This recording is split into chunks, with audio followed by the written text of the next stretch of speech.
The dinner reservation Mark had seen many strange places in the galaxy, but this one was different. The station floated like a metal jellyfish in the dark, far from any Earth colony.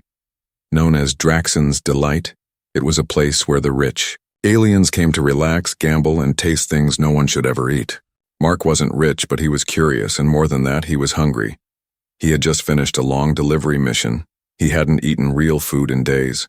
Packaged protein bars could only go so far. So when the glowing signs outside a huge black tower read the Crimson Platter, rarest dishes in the universe, he couldn't help but walk in. Inside, the restaurant was dark and cold. Soft music played. Strange blue lights floated near the ceiling. Alien couples in expensive clothes laughed softly at their tables. Every dish came covered with a silver dome. There were no menus, only silence and soft whispers.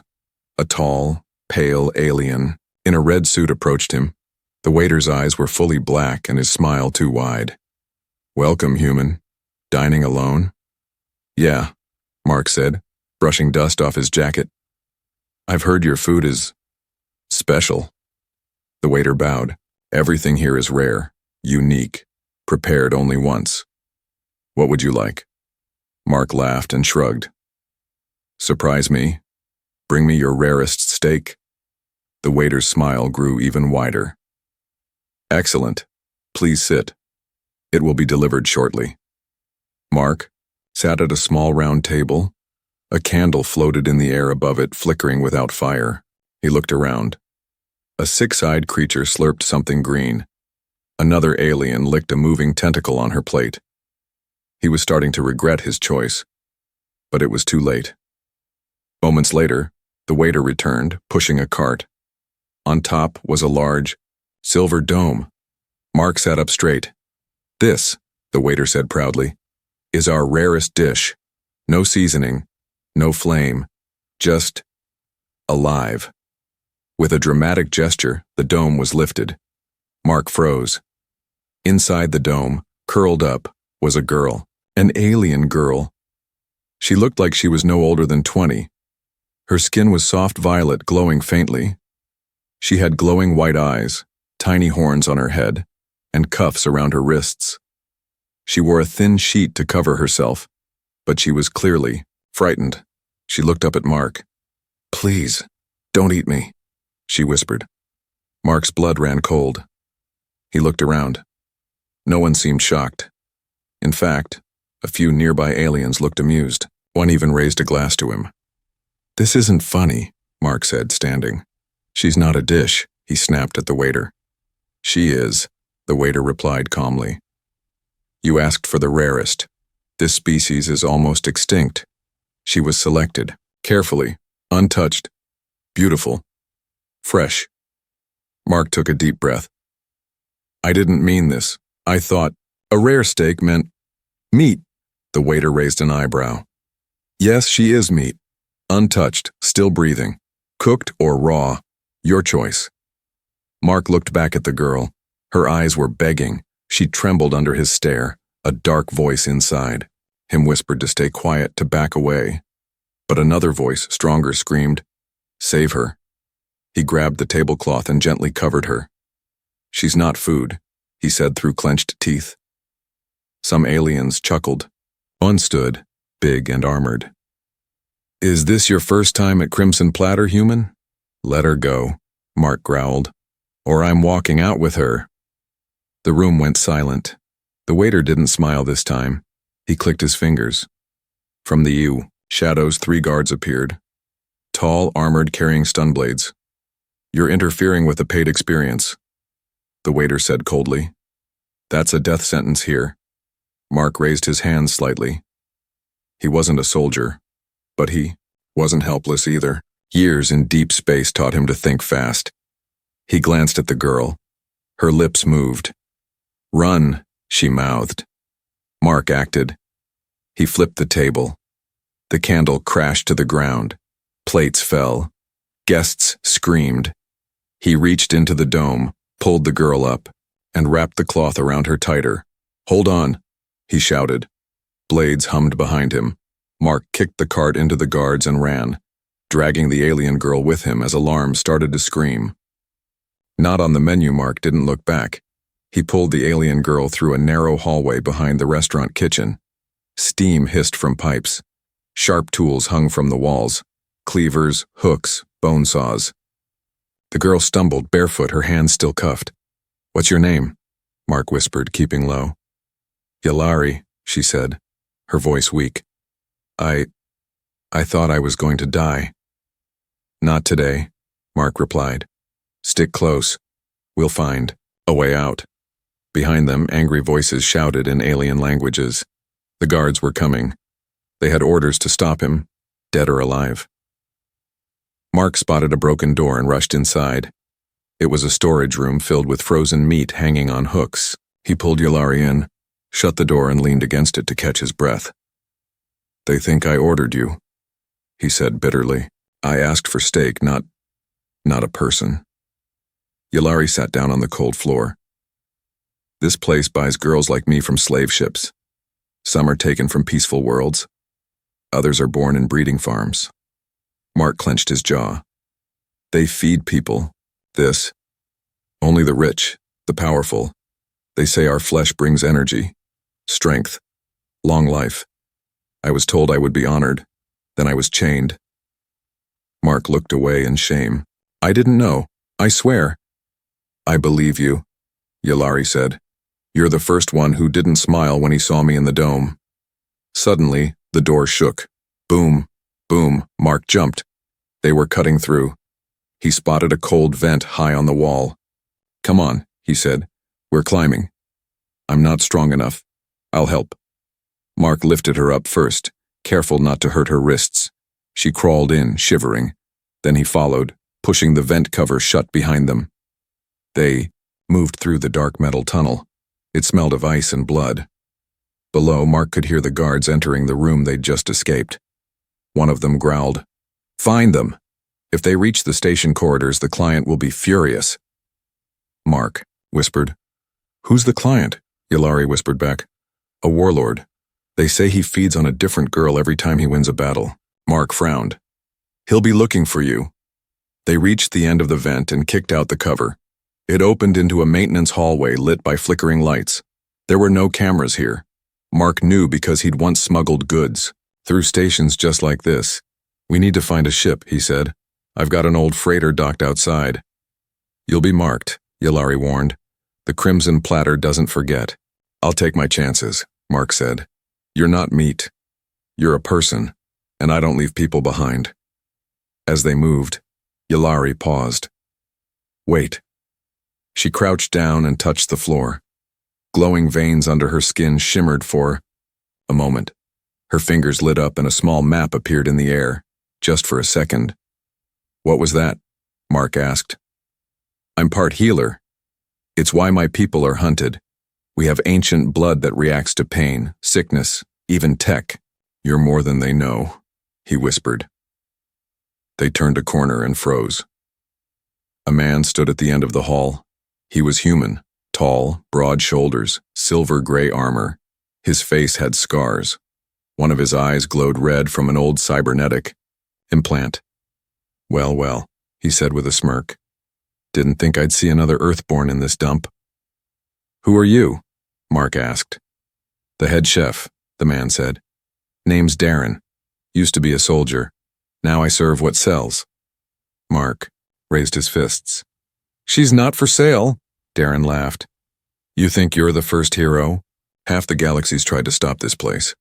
None lived. But hey, if you're willing to pay her price, I'll let you walk away." "I don't pay for lives," Mark said.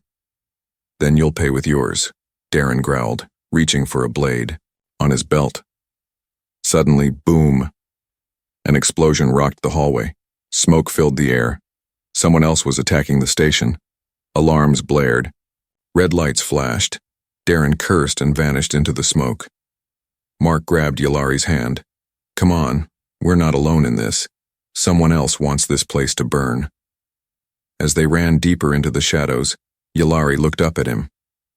"Why are you doing this for me?"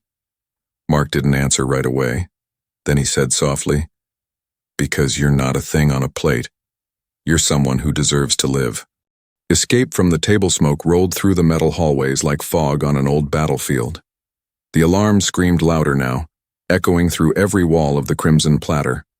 Whatever explosion had shaken the station, it wasn't small, and it wasn't part of Mark's plan.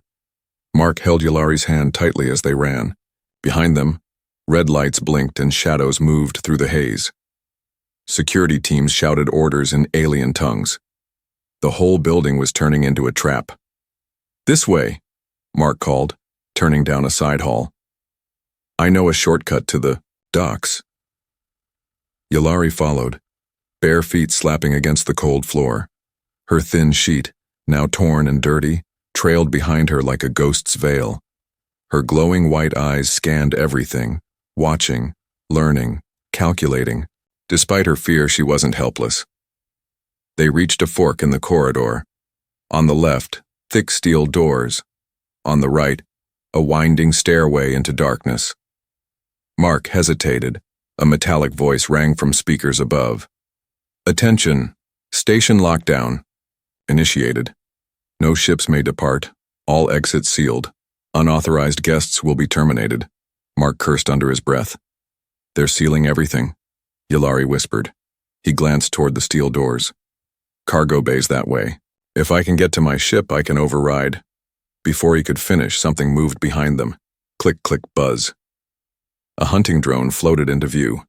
It looked like a spiked orb with 6 glowing eyes and a needle gun at its center. It scanned the hallway and stopped the moment it saw Yulari. "Target confirmed," it said in a flat voice. "Delivery. Urgent consumption." Zizap! A red beam fired. Mark grabbed Yulari and pulled her down just in time. The wall behind them exploded in sparks. They ran down the stairway, deeper into the lower levels. "This is madness," Mark shouted over the noise. "No," Yulari said. "This is how they feed the rich. Not just the restaurant. This whole level is for processing. It's a slaughterhouse." They reached a massive underground chamber, and what they saw made both of them freeze. Dozens of alien cages lined the walls. Inside, prisoners trembled. Females, mostly young, from different species. Some cried. Others didn't even have the strength to speak. Conveyor belts moved slowly across the room. Machinery buzzed. Hooks hung from the ceiling. Every few minutes, a cage would unlock, and one prisoner would be rolled away through a red-lit tunnel. Labeled preparation, Yulari's knees shook. "These are girls like me." Mark stepped in front of her. His fists were clenched tight. "We're not leaving them behind." From the corner of the room, a robotic butcher walked toward them. It was huge, 4-legged, with saws for arms and a speaker in its chest. "Unauthorized meat," it boomed. "Return to processing. Flavor must not spoil." Mark pulled his laser pistol. Zap! The blast hit the robot's eye. It stumbled back. Mark aimed again, shouting, "Yulari, free the others!" Yulari rushed to the control panel. Her glowing fingers moved fast. Her alien blood pulsed with energy, reacting to the old tech. Sparks flew. Cages opened one by one. The prisoners looked up in shock. Then, slowly, hope returned to their faces. The butcher bot charged. Mark fired again, hitting its leg. It stumbled but didn't fall. A metal arm slashed toward him. He dodged, but it sliced his jacket open. Blood spilled across his chest. Yulari screamed, "No!" Mark dropped his pistol. Then, light. A strange hum filled the air. Yulari stood still. Arms raised, her skin glowed so bright it looked like starlight. Her eyes turned completely white. "Back!" She shouted in a voice that echoed across the room. A wave of healing energy burst from her body like a shockwave, but instead of burning, it healed. The prisoners gasped. Their bruises faded. Their wounds closed. Even Mark, bleeding and weak, felt the pain disappear. He blinked in shock. The butcher bot paused, confused. Its systems glitched. That was Mark's chance. He grabbed a metal rod from the floor and rammed it straight into the bot's chest. It sparked and screamed before crashing to the floor. The room fell silent. Yulari collapsed to her knees, Mark rushed to her. Are you okay? She nodded weakly. I've never used my gift like that before. It takes everything. You saved them, he whispered. You saved me. More guards were coming. The freed prisoners surrounded Mark and Yulari, protecting them. One of the aliens, a tall insectoid woman, hissed, There's an old tunnel under the waste chute. It leads to the outer docks. Mark nodded. Then that's where we're going. He looked down at Yulari, who was already trying to stand. I'm not meat, she said softly. I'm not a dish. Mark smiled. No, you're the reason I'm going to burn this place down. Hidden in the freezer, the smell of smoke followed them like a ghost. Mark, Yulari, and a small group of freed prisoners slipped through the dark tunnel beneath the waste chute. It was old, forgotten, and reeked of chemicals and rust. Pipes hissed above their heads. Strange liquid dripped from broken valves. Somewhere behind them, alarms still echoed through the station. Keep moving, Mark whispered. Don't stop. Yulari leaned on his shoulder. She was weak from using her gift. Her glow had faded, but her spirit hadn't. Even with shaking legs, she refused to slow down. One of the prisoners, a small reptilian girl, spoke nervously. This tunnel leads to the old freezer rooms, but they say the station uses it now to hide mistakes. Perfect, Mark said grimly. A place where no one looks. They reached a rusted door. Mark forced it open and cold air rushed out, biting their skin. Inside was a massive freezer chamber. Frost covered everything. Walls, floor, even the old meat hooks hanging from the ceiling. Giant slabs of unrecognizable flesh were stacked, like bricks. The lights inside flickered, casting shadows that looked alive. This is where we'll hide, Mark said. Just for a while. Until I figure out how to get us off this cursed station. The group huddled together in the cold. Yulari sat quietly, her head resting on Mark's chest. He wrapped her in his jacket, trying to warm her. The others sat close, whispering their fears, their hopes, their names. Suddenly, one of the prisoners froze. Do you hear that? Mark held his breath. Clink, clink, clink. Footsteps. Slow, heavy, metallic. He pulled Yulari behind a stack of frozen crates and motioned for silence. The others did the same. The freezer door creaked open. A figure entered, tall, wrapped in a heavy coat. He wore gloves made from alien skin and a mask over his face. In his hand, he carried a long electric spear. Mark recognized him. Darren, the head chef. But he wasn't smiling now. He spoke into a communicator. I've tracked them to freezer chamber 9. Yes, the girl is with them. Prepare the consumption bay. I'll bring her in personally. Mark's grip tightened on a rusted metal rod beside him. Darren walked between the crates, humming softly to himself. He tapped the electric spear against the floor. I told you, human, he said out loud. You can't save them. No one can. You're not a hero. You're just food that hasn't been cooked yet. Yulari whispered. He'll find us. Mark nodded. Not if we find him first. He signaled the others. A few brave prisoners nodded back. They had nothing to lose. As Darren passed a stack of frozen meat, Mark leapt from behind and swung the rod. Clang! Darren blocked the attack with his spear. Sparks flew. Ah, Darren smiled under his mask. There's my rare steak. They fought. In the frost. Mark dodged Darren's strikes, using the icy floor to slide and swing. But Darren was trained, strong, fast, and merciless. The prisoners joined in. They attacked with metal scraps and broken pipes swarming him. But Darren roared, spinning with his electric spear. 2 aliens fell. 1 screamed. Yulari couldn't take it. She stood, eyes glowing again, despite her weakness. Enough, she shouted. Her voice echoed through the chamber. Darren turned, and for the first time he looked uncertain. You, he growled. You're just food. I'm more than that, she said, stepping forward. I am life, and you are a coward. She raised her hands and light burst from her palms, not violent but pure. Warm. It blinded everyone for a second. In that moment, Mark moved. He grabbed the spear, twisted it, and jammed it into Darren's chest.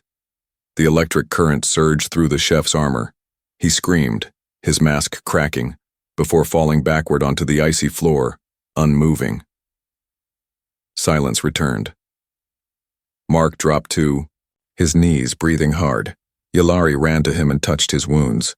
Her hands glowed, gently healing the fresh cuts. "You did it," she whispered. "No," Mark said, looking at her. "We did." One of the prisoners walked to the spear and picked it up. "What now?" Mark stood. "Now. We finish this. We get to my ship. We escape.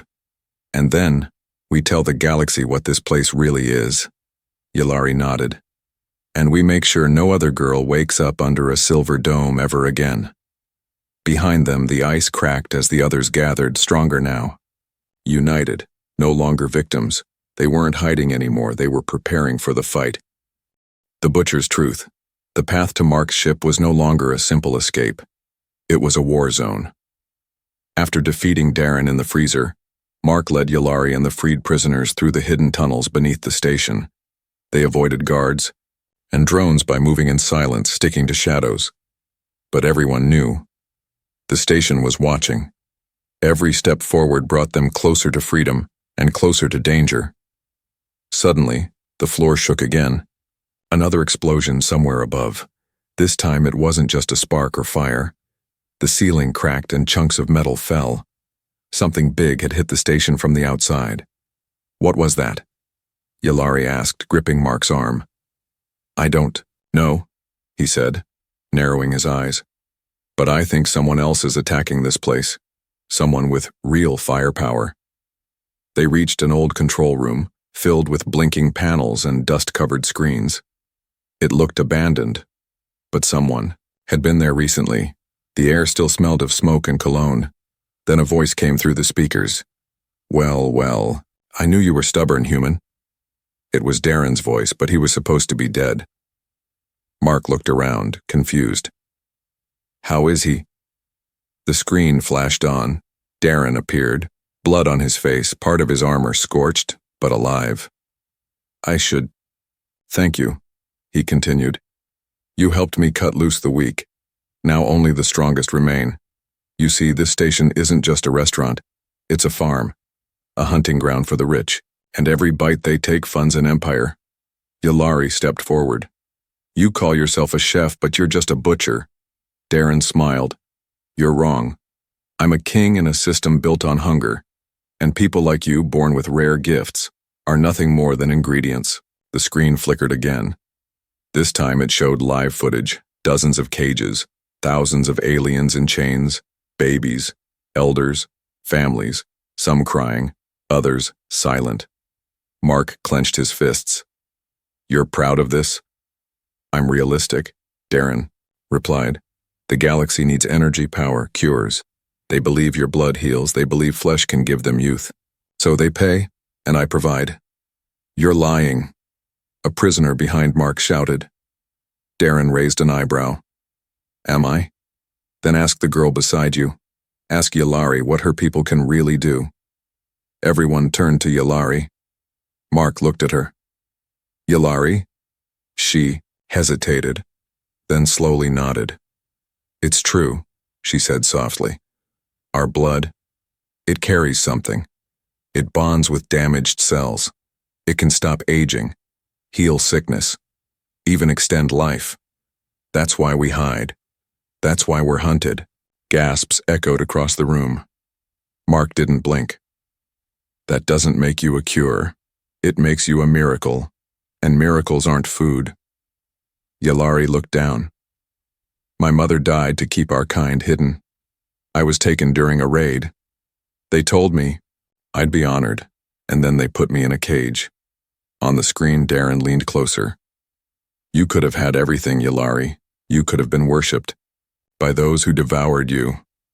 Yalari stepped forward, her voice firm now. "Then hear this. I am not meat. I am not yours. and I will burn this place to the ground before I let you take another child." Darren only laughed. "You can try. But the station is locked, my guards are armed, and the warlord who funds this operation, he's on his way right now to take what's his." Mark smirked. "Then we'll give him a surprise." He turned to the others. "We take the control core. We shut the whole system down. Alarms, doors, everything. I'll fly us out in my ship, but we'll bring this nightmare with us. We'll broadcast the truth to the galaxy. Let everyone see the butcher's kitchen." A few prisoners hesitated. One asked, "What if we die?" Mark looked at them all. "Then we die fighting." Yalari raised her hands, glowing once more. "I will walk beside anyone who chooses freedom." A silence followed. Then one by one they nodded. The plan was made. They would storm the control core, the heart of the Crimson Platter. But before they left, Mark found a quiet moment with Yalari. He knelt and looked into her glowing eyes. "I know you didn't ask me to save you," he said. "But I'm glad I did." Yalari smiled faintly. "And I'm glad you ordered the rarest steak." The decision cut. The walls trembled again as another shockwave rocked the station. Somewhere above, a warship docked with the Crimson Platter, black, spiked and shaped like a predator. Its engines groaned like a beast awakening. Inside the cold corridors, Mark moved like a ghost through shadow and fire. Behind him followed Yalari and nearly 30 freed prisoners, some armed with tools, others carrying nothing but hope. They were heading for the control core, a restricted part of the station only Darren and the top chefs could access. That's where the system lived. The alarms, the docking gates, the ship turrets, the cameras. Shut it down, and they could escape. But the deeper they went, the stranger the station became. Red lights blinked like watching eyes. The walls were no longer clean metal.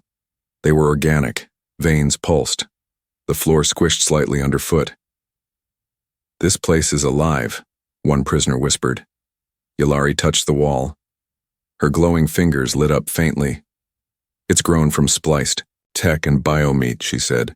"Built using creatures and then our cells. This station feeds off us." Mark didn't respond. His jaw was tight. His eyes locked ahead. At last they reached the control core door. Tall, golden, carved with alien symbols. At its center was a glowing red circle. "I've seen this kind of lock before," Mark said. "It needs a blood key. A living code." Yalari stepped forward. "No," Mark said quickly. "You've given enough." But Yalari shook her head. "If we don't shut this down now, more girls will die. More humans will come here not knowing what they're feeding." She pressed her hand to the circle. It burned. She screamed, but didn't pull away. Her glow spread through the wall like light through cracked glass. With a deep groan, the door slid open. Inside was a round room with floating panels, golden wires, and a massive central column glowing blue. Holograms showed every part of the station: kitchens, cages, landing bays, and the docking area, where a tall armored figure stepped out of the new warship. "That's the warlord," Mark whispered. "He's here." On the screen, the warlord removed his helmet. His skin was like molten silver, eyes burning yellow. He spoke in a deep voice. "Bring me the girl, the rare one. Her blood will flow first." The room darkened. Darren appeared again, this time not on a screen but in person. His armor was reforged, now darker, thicker. His left eye was fully robotic. He held a long knife, not for battle, but for ritual. "You really made it this far," Darren said. "Impressive." Mark raised a crowbar. "We'll leave. You won't stop us." Darren laughed. "Leave? There's no leaving. The warlord paid for her. If I return without her, I die. So here's what I'm offering." He held out the knife toward Mark. "You kill her," he said coldly. "You do it clean. Her gift passes into the blood you touch. You leave with her power. No more chasing. No more dying." Mark blinked. "You're insane," Darren smiled. "I'm offering you everything. Her death means your salvation." The room fell silent. Mark stepped forward. Everyone watched, even Yalari, her eyes wide, her lips trembling. He took the knife. Darren stepped back, smiling. Good. Now finish it. Mark turned toward Yalari. She didn't run. She didn't scream. She just whispered, I trust you. He raised the blade. Tears welled in her eyes. The prisoners gasped. Then, Mark turned and drove the knife straight into the control column. Crack. Electricity surged. The whole station flickered. Doors unlocked, engines stalled, guns powered down. Mark's voice roared, We're not food, and she's not your prize. Darren screamed in rage and charged. But he was too slow. Yalari stepped forward, her glow returning in full force. I am not a cure, she said. I am life. She touched Darren's chest. Light poured into him. His armor melted. His voice turned to a scream. His robotic parts sparked and burned. He collapsed, silent, still. The system shut down fully. Alarms faded. Doors opened. Mark turned to the others. Get to my ship, now! They didn't hesitate. As they ran, Mark helped Yalari walk. Her hands shook, but her smile was calm. You didn't have to risk your life, she whispered. I didn't, Mark said. I risked it for your life. The last bite. The escape was chaos. The power core was failing. Smoke filled the crimson platter. Fire erupted in the upper decks. Sirens wailed like dying animals. Somewhere deep in the station, the warlord's ship was trying to disconnect. But the docking clamps were frozen. Mark led the group of freed prisoners down a long corridor filled with sparks and broken lights. The emergency shutters had lifted when Yalari overloaded the system. Now every escape tunnel was open, but only one led to freedom. Dock Bay 12, where Mark's old freighter was waiting. Yalari held on to Mark, her legs barely strong enough to walk. Her glow was dim now. Her gift had been pushed far beyond its limits. Almost there, Mark said gently. Just a little further. Behind them, the warlord roared in anger. His voice echoed through the station speakers. You think you've won? You think you've ruined my feast? I will hunt every one of you. I will turn your bones into trophies. The prisoners didn't slow down. Not anymore. They weren't victims. They were survivors. They reached the hangar doors and paused. 10 guards stood between them and the ship. The warlord's elite squad. Tall, armored, armed with plasma blades. Mark stepped forward. He had no weapons left, just a broken crowbar and a bleeding shoulder, but his voice was steady. You want her? He said. You'll have to go through all of us. Then something unexpected happened. One of the prisoners stepped forward, then another, and another. Soon they all stood beside Mark, facing the guards. There were more of them now, dozens, some limping, some bloody, but none afraid. The guards hesitated. The warlord's voice snapped, Attack! But before they could move, boom! A ship's cannon fired from above. A direct hit. The guards scattered. Some fell. The rest fled. Mark looked up. In the smoke above the bay, a second freighter had arrived, a smuggler ship. The pilot's voice crackled over comms. Thought you might need backup, Mark. Brought some friends. It was Relo, a friend from Mark's past. A rogue pilot who owed him a favor. The group rushed aboard Mark's freighter. Yalari collapsed into a seat. Her breathing was shallow, but steady. Mark sprinted to the cockpit. Systems were damaged, but still alive. He powered up the engines. As the bay doors opened to the black of space, the warlord himself stormed into view, his armor glowing red, his face twisted in fury. He pointed at Yalari through the glass. Belongs to me. Mark stared back, then hit the launch button. Not anymore. The ship burst forward. They shot out of the station just as explosions ripped through its core. The crimson platter cracked open like an egg in space. Fire and debris spun into the void. The warlord's scream was lost in the silence of vacuum. Gone. Forever. Hours passed. Mark's freighter floated safely in neutral space. Refugee ships joined him one by one, carrying the rest of the survivors. Relo's smuggler ship flew alongside like a guardian hawk. In the med bay, Yalari rested quietly. Her skin was pale, her glow faint but still there. Mark sat beside her, holding her hand. She opened her eyes slowly. "You stayed," she whispered. "Of course," he said. "You think I'd leave after all this?" She gave a soft laugh.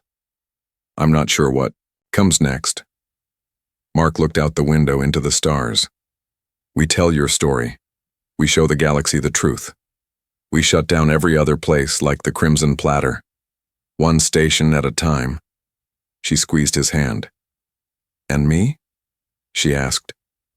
He looked back at her. "You're free now, Yalari. You choose what happens next." A soft silence fell between them. Then she said, "Then I choose to stay with you, if you'll have me." Mark smiled. "Always."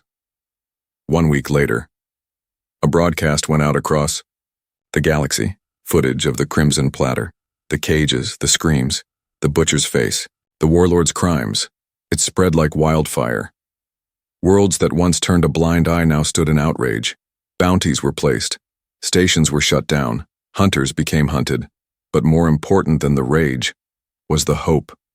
Hope born from a girl who refused to die on a plate, from a man who ordered a rare steak and chose rescue instead of silence, and from a growing rebellion, one that had begun not with an army, but with a single word whispered from under a silver dome.